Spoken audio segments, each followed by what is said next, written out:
सुंदर असा परिसर. तिकडे खाली समोर जे दिसतंय ते आहे विरूपाक्ष मंदिर.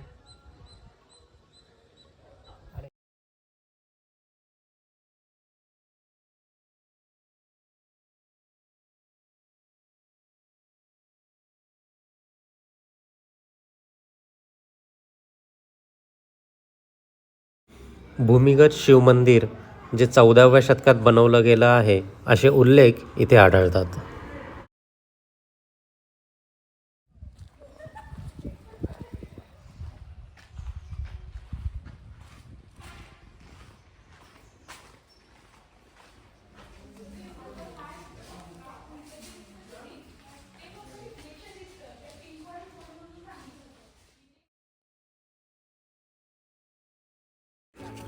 हे आहे जनाना प्रांगण आणि तिथे जवळपास या 12 गोष्टी आहेत ज्या तुम्हाला पूर्णपणे एक्सप्लोर करण्यासाठी कमीत कमी 2 ते 2.5 तास इतका कालावधी लागतो.